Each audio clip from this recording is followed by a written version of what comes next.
Welcome everyone. Start करते हैं हम आज के अपने सेशन को। यूट्यूब पे हमारी क्लास लाइव क्लास डेली आज से 4 बजे आएगी। अभी तो थोड़ा लेट हो गया है कुछ कारण से। अब डेली ये क्लास आपकी 4 बजे यूट्यूब पे आएगी सॉइल साइंस की, ठीक है। और यह क्लास टोटली हिंदी में आपको पढ़ाया जाएगा, दिया जाएगा। इस सब्जेक्ट में ये जो क्लास चलेगी हमारे यहाँ, इसमें क्या है, यूपी ट्रिपल एससी, ठीक है, UP triple SC, UP AGTA का जो है उसको कवर किया जाएगा।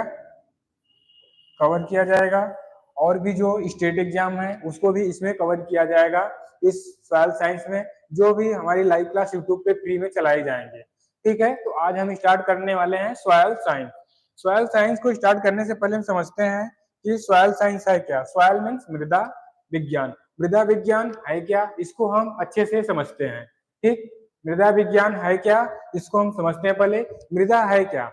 मृदा सॉइल की, भूमि की, पृथ्वी की सबसे ऊपरी परत, वह ऊपरी परत है जहाँ पे फार्मिंग, कल्टीवेशन, कृषि कार्य की जाती है, उसे हम क्या बोलते हैं, मृदा। उसे क्या बोलते हैं, सॉइल। और जो हमारी सॉइल के बाद पृथ्वी के जो फार्मिंग की जाती है सॉइल बोलते हैं। और शेष बचे भूमि को, शेष बचे जो पार्ट है उसको क्या बोलते हैं हम, लैंड। लैंड मतलब भूमि बोलते हैं, ठीक है, ठीक। लैंड, इसको क्या बोलते हैं, सॉयल। इसको क्या बोलते हैं, सॉयल। इसे बोलते हैं मृदा। और इसको क्या बोलते हैं, भूमि, ठीक। इसको बोलते हैं भूमि। तो क्लियर। पृथ्वी का वह पार्ट, पृथ्वी का वह सबसे ऊपरी भाग जिसपे कृषि कार्य की जाती है उसे हम बोलते हैं मृदा। और जो पृथ्वी का शेष भाग जो खाली है, जिसपे नदी, झील, तालाब, समुद्र, ठीक है, और बाकी जो चीजें हमारे पड़े हुए हैं शेष पार्ट पे, उसको हम क्या बोलते हैं, लैंड। इसमें ये हमारी कितनी है, 71% जहाँ की पानी है। और बाकी जो हमारे 29% है वो क्या है, हमारी सॉयल है, मृदा है, ठीक है, जिससे फार्मिंग की जाती है और हम लोग रहते हैं, वो क्या है, सॉयल, ठीक। आगे देखते हैं। ये बात तो समझ आई कि मृदा क्या है और भूमि क्या है। मृदा और भूमि में डिफरेंस समझ में आया। मृदा वह पार्ट है, पृथ्वी का वह भाग है जिस पृथ्वी का वह ऊपरी भाग है जहाँ पे फार्मिंग की जाती है, कृषि कार्य की जाती है। और भूमि वह पार्ट है जहाँ पे कृषि कार्य नहीं की जाती, जो कि परती पड़ी हुई है। पृथ्वी का वह भाग जो परती पड़ा हुआ है, जिसपे कोई कार्य नहीं किया जा रहा, जिसपे नदी, झील, तालाब इत्यादि है, उसको हम क्या बोलते हैं, लैंड। क्लियर। अब देखिए हम पढ़ते हैं कि सॉइल साइंस है क्या, उसकी उत्पत्ति कैसे हुई, इसका डिफिनेशन, यह पूरा हम लोग इसमें पढ़ेंगे, ठीक। अब देखिए सॉइल साइंस की उत्पत्ति। सॉइल साइंस की उत्पत्ति शब्द किसे, लैटिन शब्द से हुई। किससे हुई, सॉइल साइंस की शब्द की उत्पत्ति किससे हुई, लैटिन शब्द सोलम से हुई। ये याद रखिए किससे हुई है, सोलम से हुई, जिसका अर्थ क्या होता है, फर्श तल। फर्श तल वह है जिसपे हम लोग चलते हैं, जिसपे चलते हैं, रेंगते हैं, जिसपे रहते हैं, वो हमारा क्या है, फर्श या तल है, ठीक। मिट्टी की परिभाषा। मिट्टी की परिभाषा क्या है, अब देखिए। मिट्टी एक गतिशील प्राकृतिक निकाय है। क्या है, गतिशील और प्राकृतिक निकाय है, ठीक है, जो कि प्राकृतिक रूप से नेचर द्वारा हमें मिला है, ठीक है। और जिसमें 3 आयामी संरचना होती है, इसमें 3 डायमेंशियल स्ट्रक्चर होती है। इसमें खनिज और कार्बनिक पदार्थ के साथ साथ जीवाश्म भी पाए जाते हैं, लिविंग ऑर्गेनिज्म भी पाए जाते हैं, जिससे बोलते हैं इसे। इसमें पौधे उगते हैं, जिसमें पौधे उगते हैं। सिंपल फॉर्म में बताएं तो मिट्टी एक गतिशील प्राकृतिक निकाय है, जिसमें कार्बनिक पदार्थ के साथ साथ क्या होते हैं, खनिज पदार्थ होते हैं, जिसमें पौधे उगते हैं। बात समझ में आई। जिसपे फार्मिंग की जाती है, क्रॉप ग्रो किया जाता है, उसे हम क्या बोलते हैं, मिट्टी। क्लियर। सॉयल। और हमारा नेक्स्ट क्या है, सॉइल में देखिए कौन कौन से पार्ट है, कैसे कैसे इसको स्टडी किया जाता है। फिर पहला क्या है हमारा इसमें, एडफोलॉजी।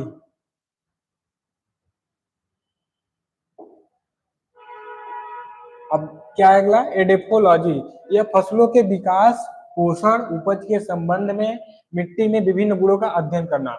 मतलब फसल को ग्रो करने के लिए, क्रॉप को ग्रो करने के लिए मिट्टी के विभिन्न गुणों का अध्ययन करना, मिट्टी के बारे में स्टडी करना। मिट्टी के बारे में स्टडी करना क्या कहलाता है, यह एडेफोलॉजी। क्लियर। यह 2 ग्रीक शब्दों से लिया गया है। पहला क्या है, एडफोस। एडफोस मीन्स क्या होता है, मिट्टी। दूसरा क्या है, लोगस। लोगस मीन्स क्या होता है, अध्ययन करना। तो जिसमें मिट्टी या सॉइल की अध्ययन किया जाता है, उसके गुणों का, उसके क्रॉप ग्रो करने के लिए कौन कौन से उसमें गुण है, ठीक है, उसके कैरेक्टर क्या है, उसे हम क्या बोलते हैं, एडेफोलॉजी। ठीक, फिर एडेफोलॉजी के अनुसार मिट्टी पौधों के लिए प्राकृतिक आवास है। जो प्राकृतिक आवास है नेचुरल रूप से जिसमें पौधों को ग्रो किया जाता है रहने के लिए, यह एडेफोलॉजी के अनुसार ही बताया गया है कि यह क्या है, पौधों के लिए प्राकृतिक आवास है। क्लियर। और फिर नेक्स्ट क्या हमारा, पेडोलॉजी। नेक्स्ट क्या है, पेडोलॉजी। पेडोलॉजी मृदा की उत्पत्ति वर्गीकरण, इसमें मृदा की ओरिजिन पढ़ी जाती है, क्लासिफिकेशन की स्टडी किया जाता है। ठीक है, हमने एडेफोलॉजी देखा, एडेफोलॉजी में क्या करते थे, क्रॉप ग्रो करने के लिए मृदा के गुणों के बारे में स्टडी करते थे, पढ़ते थे। ठीक है, पढ़ते हैं। और इसमें क्या है, मृदा की उत्पत्ति वर्गीकरण, इसमें क्या है, सॉइल की ओरिजिन और उसका उसके क्लासिफिकेशन के बारे में हम क्या करते हैं, एक्सप्लेन या डीपली उसमें करते हैं, पूरी क्या करते हैं, उसकी स्टडी करते हैं। उसे क्या कहते हैं, पेडोलॉजी के नाम से जाना जाता है। ठीक, यह दो ग्रीक शब्दों से बना है। पहला क्या है, पेडोन, यहाँ पे पेडोन होना चाहिए। पहला क्या है, पेडोन से मिट्टी। सेकंड क्या है, लॉगस, मतलब अध्ययन करना, मिट्टी के बारे में, मिट्टी के ओरिजिन और क्लासिफिकेशन के बारे में अध्ययन करना क्या कहलाता है, पेडोलॉजी। क्लियर। मृदा विज्ञान एवं पेडोलॉजी, पेडोलॉजी और सॉइल साइंस, मृदा विज्ञान के जनक किसको किसको माना जाता है, डीबी डोकूचेव। एक आप याद रखिए, मृदा के सॉइल विज्ञान, सॉइल साइंस और पेडोलॉजी के जनक किसको माना जाता है, बीबी डोकूचेव। क्लियर। फिर पेडोलॉजी के अनुसार मिट्टी एक प्राकृतिक निकाय है। कैसी है, प्राकृतिक, जो नेचुरल रूप से दिया गया है, क्या है, प्राकृतिक निकाय है। क्लियर। पेडोलॉजी के अनुसार, एडोपोलॉजी के अनुसार यह प्राकृतिक आवास था और पेडोलॉजी के अनुसार यह क्या है, निकाय है। ठीक, अब देखिए क्या है, इसको चट्टान, कौन से चट्टान है उसके क्या है, उनके उदाहरण क्या है, उससे एग्जाम्पल क्या है। ठीक, उदाहरण। अब देखिए हमारे क्या है, पहला क्या है, आग्नेय चट्टान। क्लियर। ठीक, आग्नेय चट्टान, आग्नेय चट्टान के उदाहरण क्या क्या है, ग्रेनाइट और बेसाल्ट, ग्रेनाइट और बेसाल्ट है। ठीक, और फिर क्या है, तलछटी चट्टान है। तलछटी चट्टान है जो किसी नदी नदी जो जहां से पानी फ्लो कर रहा है, स्टेबल नहीं हो, बराबर निकल रहा हो, बह रहा हो, फ्लो कर रहा हो, वो तलछटी। वहां से क्या निकलते हैं, हमें चूना पत्थर निकलते हैं, रेत पत्थर निकलते हैं और डोलोमाइट होते हैं। ये सब क्या उसके उदाहरण है, किसके, तलछटी चट्टानों के। चूना पत्थर, रेत पत्थर और डोलोमाइट, तलछटी क्या बोलते हैं, जो कि नदी तालाबों में जो सबसे उसके नीचे पानी फ्लो कर रहे हैं, बह रहे हैं वहां पे, तो तलछटी हो गई। तो जो उनसे चट्टाने का निर्माण होता है, चट्टान जो बनते हैं वो क्या है, चूना पत्थर, रेत पत्थर और डोलोमाइट। और कायांतरित है, जो इन दोनों के रूपांतरित चेंज होके बनते हैं, उसमें क्या है, संगमरमर, क्वार्टज और स्लेट। ये हमारे तीन है, संगमरमर, क्वार्टज और स्लेट। ठीक, और फिर नेक्स्ट क्या है, मेटामॉर्फिक कायांतरित चट्टानों, उनके पैतृक पदार्थ। पैतृक पदार्थ मतलब जो हमारे मेटामॉर्फिक चट्टान है वो कैसे व्युत्पन्न हुए, कैसे उनकी उत्पत्ति हुई है, उसको भी देखते हैं यहाँ पे। क्या है, पहला कायांतरित उत्पाद है और उसके व्युत्पन्न है, व्युत्पन्न है, कौन व्युत्पन्न है, किससे व्युत्पन्न हुए, पहले जैसे संगमरमर, संगमरमर किससे हुआ है, ग्रेनाइट से प्राप्त हुआ है। ठीक है, फिर अगला क्या है, क्वार्टज, क्वार्टज क्या हुआ है, क्वार्टज क्या है, चूने पत्थर से प्राप्त हुआ है। किससे, चूना के पत्थर, जो चूना पत्थर होता है उससे हमारा क्या है, क्वार्टज।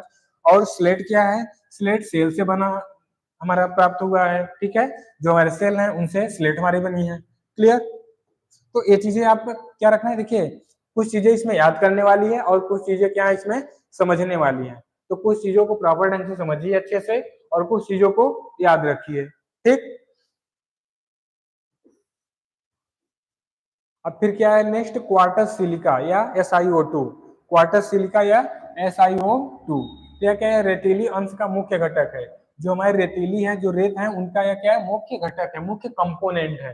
ठीक, अगर हिंदी, अगर शुद्ध हिंदी हो गई हो तो भी बताइए, बीच में मैं इसका इंग्लिश एक्सप्लेन कर दूंगा। ठीक है, तो क्या है, क्वार्टर सिलिका या SiO2। तो इसमें क्या है, रेतीली अंश का मुख्य घटक है और पृथ्वी की पपड़ी, जो पृथ्वी पपड़ी मतलब जो पृथ्वी की सबसे ऊपरी पार्ट है। ठीक है, जो पृथ्वी की ऊपरी पार्ट है, ऊपरी पार्ट है वो कितना है, 36%। कितना है यह, 36% है। 36% क्या है, उसका निर्माण करता है। जो पृथ्वी की सबसे ऊपरी पार्ट, जो पपड़ी वाली पार्ट है सबसे ऊपर, क्या करता है उसमें 36% या क्या करता है, उसका निर्माण करता है। प्रचुर मात्रा में यह मुक्त युक्त सिलिका होती है, इसमें सिलिका प्रचुर मात्रा में होती है। यह प्रचुर मात्रा मुक्त सिलिका युक्त चट्टाने हैं जिन्हें क्षार के साथ नहीं जोड़ा जाता। इनको हम क्षारी नहीं कर सकते क्योंकि ये कैसे होते हैं, एसिड चट्टाने होते हैं, ठीक है। इनको क्या कहा जाता है, जोड़ा नहीं जाता है, इन्हें एसिड चट्टाने कहा जाता है, ठीक। ग्रेनाइट क्या है, एसिड चट्टान है, एसिड रॉक है, ठीक। ग्रेनाइट हमारा क्या है, एसिड रॉक है। इसमें क्वार्टर शुद्ध रूप में एक प्रमुख घटक के रूप में मौजूद है। जो इसमें हमारे क्या है, क्वार्टर सिलिका जो होते हैं वो शुद्ध रूप में इसमें क्या होते हैं, प्रमुख रूप से मौजूद होते हैं उनके कंपोनेंट। और इसे क्या बोलते हैं, एसिड रॉक भी कहते हैं। ग्रेनाइट को क्या कहते हैं, एसिड रॉक। और क्या है, बेसाल्ट, बेसाल्ट क्या है, क्षारीय राख है। बेसाल्ट कैसा है, क्षारीय राख है, ठीक है। बेसाल्ट क्षारीय राख है तो क्या है, इसमें जो चट्टाने होती हैं वो केवल थोड़ी सी सिलिका होती है, थोड़ी सी सिलिका होती है, या फिर बिल्कुल सिलिका मुक्त होती है, ठीक। इसमें सिलिका बिल्कुल होता ही नहीं है। तो ऐसे चट्टान हमारे क्या होते हैं, क्षारीय होते हैं, या फिर उन्हें क्या बोलते हैं, बेसाल्ट। बेसाल्ट में सिलिका बहुत पार्शियल या फिर बहुत थोड़ा पाया जाता है, या बिल्कुल ही नहीं पाया जाता, तो उसे हम क्या, उसमें क्या होता है वो बेसाल्ट। बेसाल्ट कैसे होते हैं, क्षारीय होते हैं, ठीक है। बेसाल्ट कैसे होते हैं, क्षारीय होते हैं, क्लियर।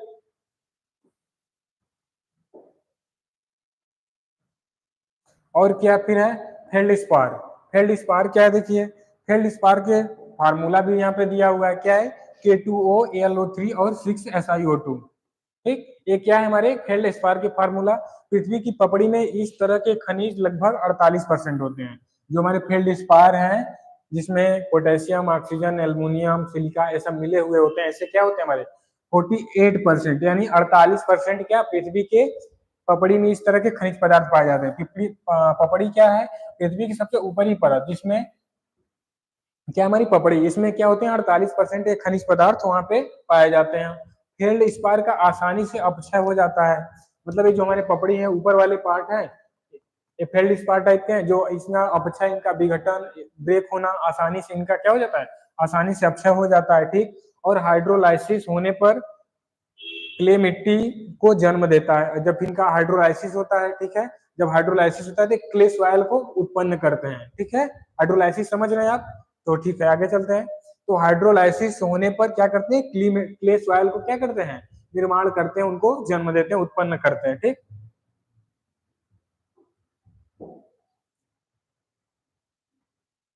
यदि कोई आपको प्रॉब्लम हो, डाउट हो, तो आप कमेंट चैट बॉक्स में पूछ सकते हैं। बाकी आप चैनल को लाइक सब्सक्राइब कर दीजिए, ठीक है, ताकि डेली के क्लास आपको जो जब भी 4 बजे स्टार्ट होते हैं, थोड़ी लेट हो गई, ठीक है, कोई प्रॉब्लम थी उसकी वजह से लेट हो गया थोड़ा। तो ऐसा करिए, आप इस चैनल को लाइक सब्सक्राइब करिए, जिससे कि आपको इस चैनल पे आप नए हो तो लाइक सब्सक्राइब कर दीजिए, जिससे आपके पास हमारी वीडियो, हमारी जो डेली क्लास लाइव क्लास है, आपको नोटिफिकेशन इसका मिलता रहे, ठीक है। तो आगे हम चलते हैं फिर।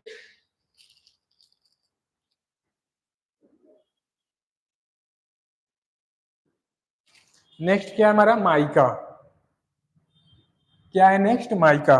माइका क्या है, सफेद अभ्रक, काला अभ्रक, ठीक है, सफेद सफेद अभ्रक, काला अभ्रक की तुलना में अपक्षय के लिए अधिक प्रतिरोधी है। माइका क्या है, जो सफेद अभ्रक है और काला अभ्रक है, इन सब की कंपेयर में अपक्षय के लिए कैसी है, अधिक प्रतिरोधी है, यह अपक्षय के लिए अधिक प्रतिरोध करती है, ठीक।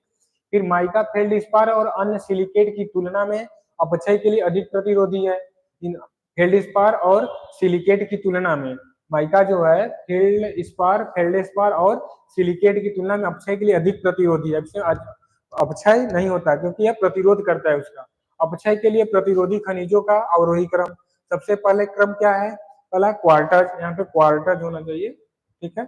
ये क्या है, क्रम क्या है, क्वार्टज सबसे ज्यादा प्रतिरोधी होता है, फिर उसके बाद मस्कोवाइट होता है, फिर क्या होता है फेल्डस्पार, फिर क्या होता है बायोटाइट, उसके बाद क्या है कैल्साइट। जो आसानी से अपक्षय हो जाता है वो क्या है, कैल्साइट। जो सबसे ज्यादा प्रतिरोध करता है वो क्या है, फेल्ड आपका क्वार्टज, ठीक है।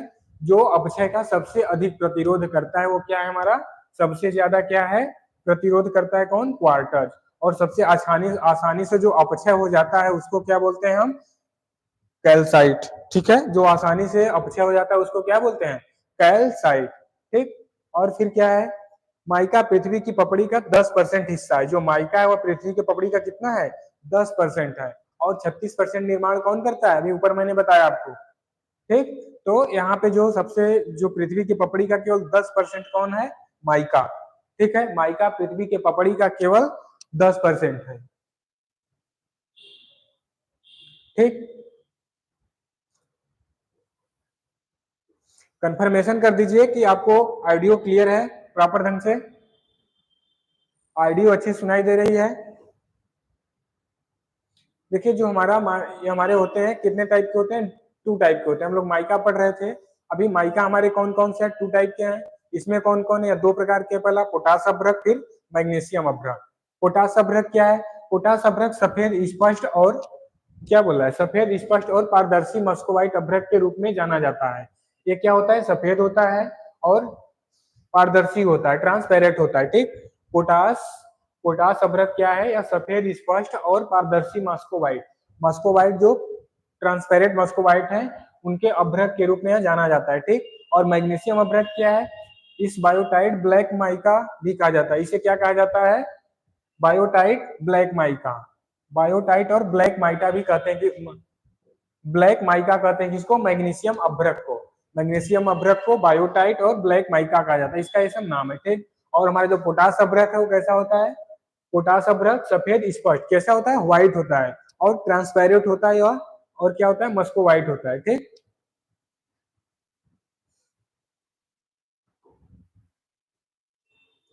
अब फिर क्या है, मिट्टी का निर्माण। मिट्टी का निर्माण कैसे होता है इसको देखते हैं। आप लोग ने कभी सोचा है कि मिट्टी का निर्माण कैसे होता है, कैसे हुआ होगा पहले, बहुत पहले मिट्टी कैसे डेवलप हुई है, कैसे उनका उत्पत्ति हुई होगी सॉइल की, कभी सोचा है? तो आइए, अगर नहीं सोचा है तो ठीक है, अगर सोचे हैं तो और अच्छी बात है। तो आइए उसको हम देखते हैं कैसे है। मिट्टी की परिभाषा, निर्माण क्या है, चट्टानों और खनिजों के अपक्षय, उनके टूटने फूटने से, ब्रेक होने से एक स्थान दूसरे स्थान से, जैसे चट्टान और खनिज के अपक्षय से मिट्टी का निर्माण होता है। ठीक है, क्लियर।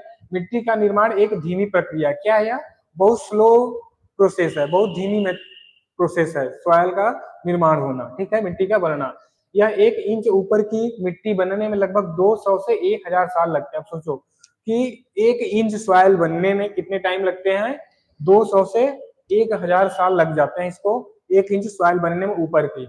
और लोग क्या करते हैं, कुछ टाइम में ही ऊपर की सॉइल को हटा देते हैं, खोद कर एक जगह दूसरी जगह कर देते हैं, या फिर बरसात हुई या फिर तेज आंधी चली तो क्या होता है, उसका इरोजन हो जाता है, मृदा अपरदन हो जाता है। ठीक है, तो अब देखिए कि मिट्टी बनने में कितना टाइम लगता है, 200 से 1000 साल लगता है 1 इंच सॉइल बनने में। ठीक, 1 इंच सॉइल बनने में 200 से 1000 साल लग रहे हैं। ठीक, अब फिर क्या है, अब देखिए सॉइल बनने के जेफो के अनुसार क्या है, जेफो ने 2 प्रकार की मिट्टी का निर्माण बनने वाले कारकों निष्क्रिय और सक्रिय पहचान करता है। जेफो के अनुसार जो है 2 प्रकार की मिट्टी बनने को निष्क्रिय कारकों को प्रदर्शित करता है। पहला क्या, निष्क्रिय, और दूसरा क्या है, सक्रिय पहचान करता है। ठीक है, मिट्टी का गठन इन कारकों के सापेक्ष प्रभाव से निर्धारित होता है। मिट्टी का जो गठन है इनके सापेक्ष जो कारक है, इनके जो फैक्टर है, उनके इफेक्ट से क्या होता है, निर्धारित होता है। तो उसको आगे हम दिखाते हैं, सक्रिय क्या है और निष्क्रिय क्या है, इनके कारक क्या है, कैसे इफेक्ट डालते हैं इस पे, कैसे इफेक्ट करते हैं, ये सब देखिए। निष्क्रिय कारक क्या है, निष्क्रिय कारक में पहला है पैतृक सामग्री। पैतृक मतलब पेरेंटल, जो उनके फादर द्वारा, पेरेंट द्वारा चले आ रहे हैं, मदर फादर द्वारा चले आ रहे हैं। ठीक है, जैसे पैतृक पदार्थ क्या है, इसमें पेरेंटल मटेरियल, यह मृदा का संगठित द्रव्यमान है जिसमें से सोलम विकसित होता है। पैतृक मटेरियल क्या है, जिसमें सोलम, सोलम तो सॉइल की उत्पत्ति हुई, तो क्या है, सोलम विकसित होता है। ठीक, सोलम विकसित होता है। और फिर दूसरा क्या है, स्थलाकृत। स्थलाकृत मतलब जो जिस स्थल है वहां की आकृति पे भी डिपेंड करता है, सॉइल किस टाइप के, कैसे मैच्योर कर रहा है, निष्क्रिय है, तो ये कैसे सॉइल का फॉर्मेशन कर रहा है। ठीक है, और फिर क्या है, भूमि की आयु या समय, भूमि की आयु क्या है, उसका टाइम क्या है, कितने समय के लिए है। ठीक, अब फिर सक्रिय कारक क्या है, सक्रिय कारक देख लेते हैं। सक्रिय कारक हमारे 2 हैं, पहला सक्रिय कारक जलवायु, हमारा जो क्लाइमेट है, जलवायु, फिर जीव वनस्पति जीव मंडल, ये हमारे सक्रिय कारक हैं जो सॉइल को फॉर्मेशन में हेल्प करते हैं। और निष्क्रिय हमारे क्या हो गए, पैतृक सामग्री जिसमें सोलम विकसित होता है, फिर स्थलाकृत, भूमि की आयु या समय। ठीक, और फिर क्या है, मृदा परिच्छेदिका, सॉइल प्रोफाइल। मृदा परिच्छेदिका इसको क्या बोलते हैं, सॉइल प्रोफाइल, मृदा के सभी क्षैतिज परतों जो हॉरिजॉन्टल। ठीक है,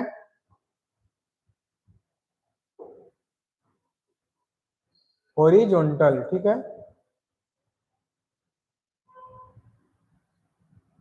हॉरिजॉन्टल जो है परतों के माध्यम से ऊर्ध्वाधर काट को मृदा परिच्छेदिका कहते हैं। ठीक है, सॉइल प्रोफाइल कैसे है, देखिए इस तरह से, ठीक इस तरह से होते हैं ऊर्ध्वा, ये कैसे ऊर्ध्वाधर है और ये हॉरिजॉन्टल है।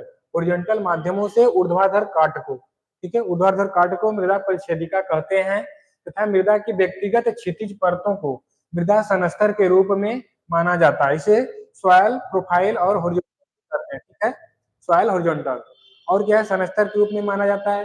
मृदा सनस्तर सॉइल हॉरिजॉन्टल को ओ, ए, बी और सी सनस्तरों में, सी ये सब क्या है, ओ हॉरिजॉन्टल, ए हॉरिजॉन्टल और बी हॉरिजॉन्टल। ये क्या है, O horizontal, B A horizontal, B horizontal और सी हॉरिजॉन्टल क्या है, इनमें वर्गीकृत किया गया है सॉइल प्रोफाइल को। ठीक है, सॉइल प्रोफाइल को इन सब में क्या किया गया है, क्लासिफिकेशन किया गया है। अर्थात मृदा की व्यक्तिगत क्षितिज परतों को मृदा सनस्तर, जो क्षितिज हॉरिजॉन्टल ऐसे ऐसे हैं इसमें, इसको क्या बोलते हैं हम, ऐसे दिखते हैं, आपको फिगर भी दिखा देते हैं इसके बाद।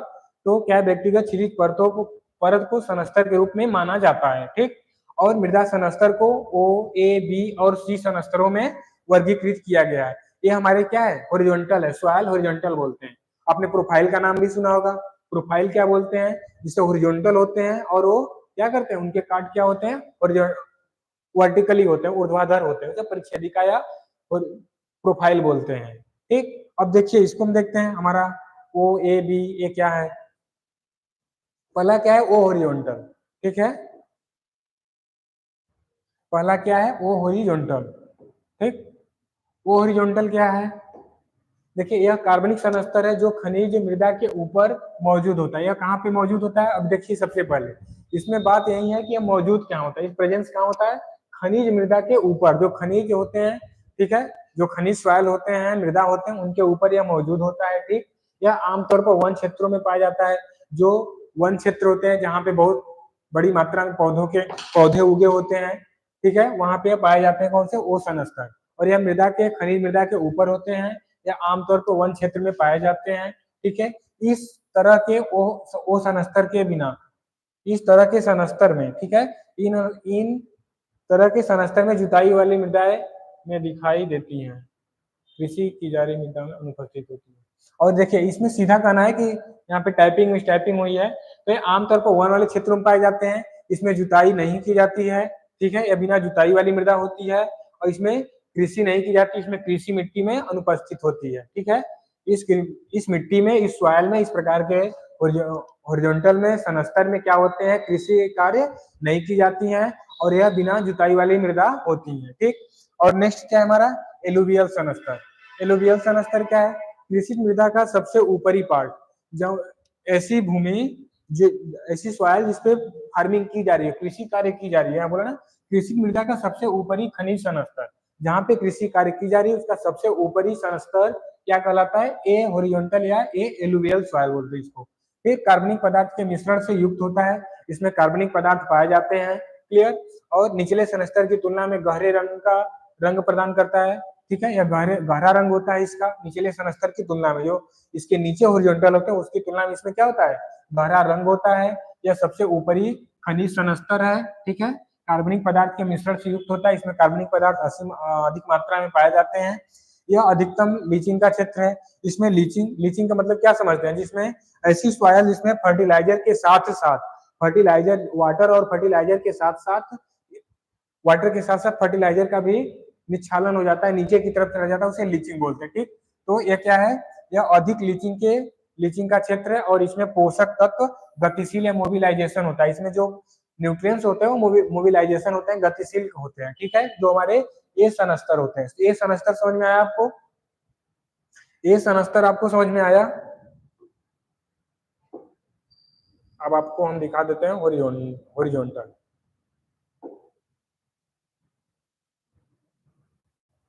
Soil profile.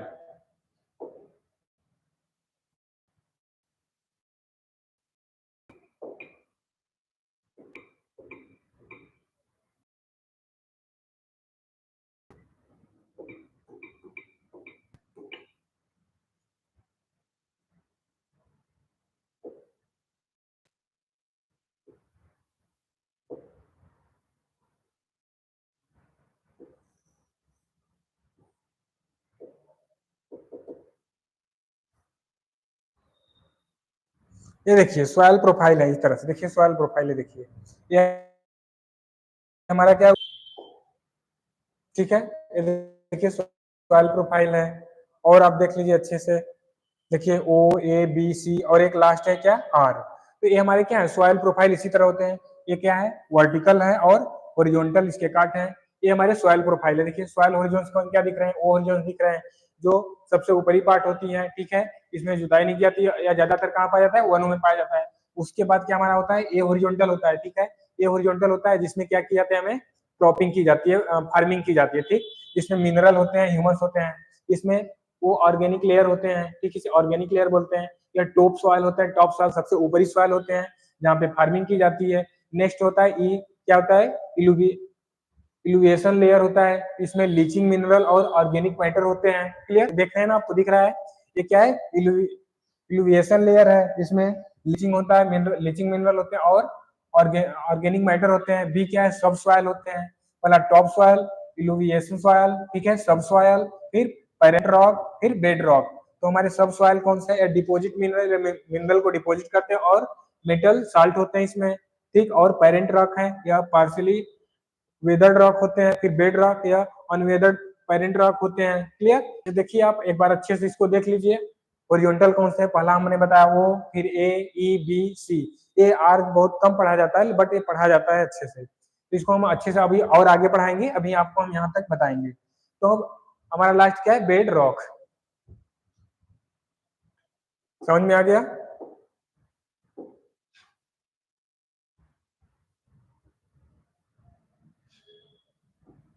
क्लियर, समझ में आया ना। ये एलुवियल सॉइल क्या है, यह इसमें लीचिंग होता है और ये फार्मिंग के लिए होती है, इसमें खनिज पदार्थ अधिक मात्रा में होते हैं, ठीक। और फिर क्या नेक्स्ट है हमारा, ये जो हमारा होता है, इसके तीन उप सनस्तर होते हैं, इसके तीन सब हॉरिजॉन्टल होते हैं। सब हॉरिजॉन्टल कौन कौन से होते हैं इसके, पहला ए सनस्तर होता है A1, फिर ER A2, ABR EB। ये हमारे क्या होते हैं, इसके सब हॉरिजॉन्टल होते हैं या फिर बोलते हैं उप सनस्तर। ये पहला क्या होता है, यह खनिज मृदा का ऊपरी एवं कार्बनिक पदार्थ है। इसमें यह सॉइल का सबसे ऊपरी पार्ट है, क्या, कार्बनिक, इसमें कार्बनिक पदार्थ भरपूर मात्रा में होता है, ठीक है। इस सनस्तर में कार्बनिक पदार्थ क्या होती है, पर्याप्त मात्रा में, भरपूर मात्रा में इसमें क्या होता है, कार्बनिक पदार्थ होता है। फिर ER A2 क्या है, यह क्ले FeRAl, क्या, आयरन एल्युमिनियम ऑक्साइड की अधिकतम उत्थान का सनस्तर है। इसमें सबसे जो हमारा ER A2 है, इसमें क्या पाया जाता है, फेरस ऑक्साइड और एल्युमिनियम ऑक्साइड सबसे अधिक पाया जाता है, Fe और Al ऑक्साइड। फिर नेक्स्ट क्या है हमारा, ABR EB हॉरिजॉन्टल। यह क्या है, इसमें बी के बीच में, ये कहाँ पे होता है, ए और ए बी के बीच में होता है। देखिए यहाँ पे ए है और के बीच में होता है, यह संक्रमण सनस्तर, जिसे A3 भी कहा जाता है। इसको क्या बोलते हैं, A3 के नाम से भी जाना जाता है। या ए या बी के बीच में होता है यह, क्लियर। अब फिर हमारा नेक्स्ट क्या है, BR इलुवियल। पहला ए था एलुवियल, ये क्या है, इलुवियल सॉइल हॉरिजॉन्टल, ठीक है। यह फी मतलब आयरन एवं एल्युमिनियम ऑक्साइड और सिलिकेट क्ले जैसे पदार्थों की अधिकतम संख्या का सनस्तर है। इसमें क्या होता है ज्यादातर, आयरन एल्युमिनियम ऑक्साइड और सिलिकेट क्ले जैसे पदार्थों की अधिकतम संख्या का हॉरिजॉन्टल होता है, ठीक है। इस सनस्तर में सूक्ष्म क्षेत्र में calcium CaCO3, calcium carbonate, calcium sulphate CaSO4 एवं अन्य लवणों का जमा होता है। इसमें और भी पदार्थ होते हैं, ठीक है, अन्य लवणों का जमा होता है। ये सब हमारे इसमें क्या, ये सब इसमें क्या होते हैं, बी और बी हॉरिजॉन्टल में क्या होता है, इन सबों का स्टोरेज होता है, यहाँ पे जमते हैं, ठीक है, रुकते हैं। ये हमारे कौन कौन पढ़े हम लोग, ओ पढ़े, ए पढ़े, ए के 3 हुए, A1 और क्या है, EB और डी। ये हमारे कौन से, फिर नेक्स्ट क्या पढ़ रहे हैं हम लोग, बी यार इलुवियल। ये इसमें आयरन और एल्युमिनियम ऑक्साइड और सिलिकेट जैसे क्या होते हैं, खनिज पदार्थ पाए जाते हैं, कुछ पदार्थ पाए जाते हैं। और इनके सनस्तर में क्या होते हैं, कैल्शियम कार्बोनेट CaCO3 SaO4, अन्य लवणों का भी इसमें सब पाए जाते हैं। और यह हॉरिजॉन्टल उप मिट्टी के ऊपर वाले जो मिट्टी है रूप में जाना जाता है, उप मिट्टी के रूप में जाना जाता है, ठीक है। यह सनस्तर, यह हॉरिजॉन्टल किसमें जाता है, उप मिट्टी के रूप में जाना जाता है।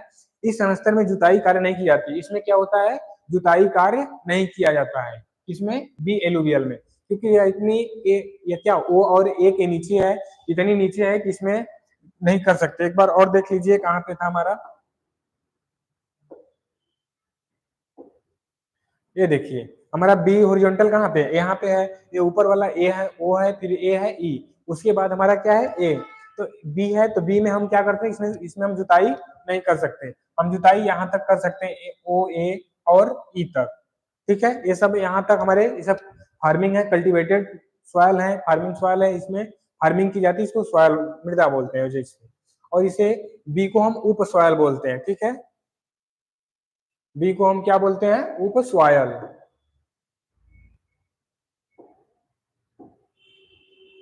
ठीक, और इसमें कृषि कार्य नहीं की जाती, इसको जुताई भी नहीं की जाती। ठीक,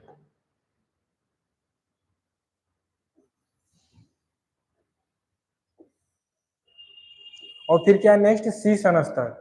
सी सनस्तर, सी हॉरिजॉन्टल। ठीक, सी हॉरिजॉन्टल क्या है, यह सोलम ए एंड बी सनस्तर के नीचे पाया जाता है। यह कहाँ पाया जाता है, ए और बी के नीचे पाया जाता है। ठीक, और इसे असंपिंडित और संबंधित पदार्थ है, इसमें असंपिंडित पिट और संबंधित पदार्थ। ठीक है, यह कम से कम अपक्षय क्षेत्र है, यह इतनी नीचे होती है कि इसमें अपक्षय नहीं होता है, तो क्या कहते हैं इसको, कम से कम इसमें अपक्षय होता है। इस संस्तर में कैल्शियम, मैग्नीशियम और सीमेंटेशन का संचय होता है। इसमें संचय किसका सबसे अधिक संचय होता है, कैल्शियम, मैग्नीशियम और सीमेंटेशन का संचय होता है। ठीक, मिट्टी के प्रमुख घटक, अब देखिए हमारा आज का लास्ट भी रहेगा इतना ही, और इसमें मिट्टी के प्रमुख घटक कौन कौन से हैं। पहला क्या है, खनिज। खनिज प्रमुख घटक कौन सा है, खनिज में 45% कितना पाया जाता है, खनिज। किसमें, सॉइल में कितना पाया जाता है, 45% क्या पाया जाता है, खनिज पाया जाता है। कार्बनिक पदार्थ कितना पाया जाता है, 5% पाया जाता है। ठीक, और वायु कितना पाया जाता है, 25%, पानी 25%। ये हमारे क्या हो गए, मिट्टी के प्रमुख घटक। मिट्टी में कौन कौन से प्रमुख कंपोनेंट है, कितने प्रतिशत मात्रा में है, ये आपको यहाँ पे बताया गया। जैसे खनिज पदार्थ 45%, कार्बनिक पदार्थ जो है वो कितने हैं, 5%, वायु कितनी है, 25%, पानी क्या है, 25%। ये हमारे क्या है, मिट्टी के प्रमुख घटक। इन सब में कोई आपको डाउट, हमने आज का पढ़ा मिट्टी के प्रमुख घटक, हॉरिजॉन्टल पढ़ा, सी हॉरिजॉन्टल। ठीक है, बी, ठीक, और क्या है, ए पढ़ा, ए के बाद ई आर ए टू पढ़ा।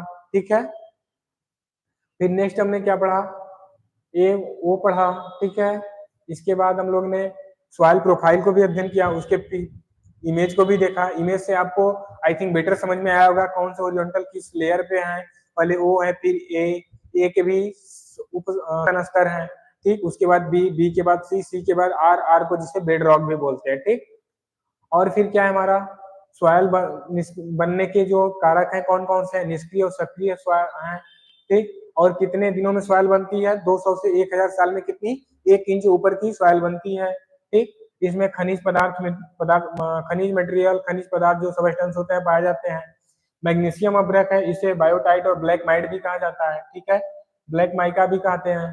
पोटास अभ्रक, पोटास अभ्रक सफेद स्पष्ट और ट्रांसपेरेंट मास्कोवाइट है, ये चीज आप विशेष ध्यान रखिए, ट्रांसपेरेंट और मास्कोवाइट बोलते हैं। ठीक, और फिर हमारा नेक्स्ट, उसके पहले माइका हम लोग ने देखा, माइका में सफेद अभ्रक और काला अभ्रक की तुलना में अपक्षय के लिए अधिक प्रतिरोधी होती है। जो इसमें सफेद अभ्रक और काला अभ्रक है, ये क्या है, अपक्षय के प्रति प्रतिरोधी होते हैं। ठीक है, माइका फेल्डस्पार और सिलिकेट की तुलना में कम अपक्षय होते हैं, क्योंकि प्रतिरोध करते हैं अपक्षय का। फिर अपक्षय के लिए प्रतिरोधी खनिजों का अवरोही क्रम भी है, जैसे क्वार्टज का सबसे अधिक प्रतिरोध करता है अपक्षय का, क्वार्टज। उसके बाद सबसे कम कौन है, जो कि आसानी से अपक्षय हो जाता है, कौन है, बायो कैल्साइट है।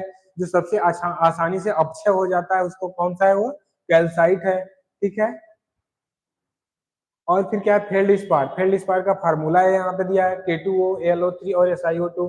पृथ्वी की सबसे जो ऊपरी पपड़ी है, पपड़ी में इस तरह खनिज पदार्थ कितने पाए जाते हैं, 48%, किसमें, फेल्ड स्पार जैसे खनिज पदार्थ। ठीक, फेल्ड स्पार आसानी से अपक्षय हो जाता है, क्योंकि ये ऊपरी पपड़ी है, ऊपर की सॉइल की। तो आज हम लोगों ने सोच को देखा, कल भी हम इस टाइम लाएंगे। आज थोड़ी क्लास को स्टार्ट करने में लेट हो गई है, तो आज यहीं पे हम अपने सेशन को एंड करते हैं। कल इसके आगे आएगा, और यह बैच टोटल फ्री होगा आपको यूट्यूब पे, और हिंदी में टोटली यह बैच होगी। ठीक है, डेली आपको 4 बजे चलाई जाएगी यह क्लास। ठीक है, okay, thank you, bye bye.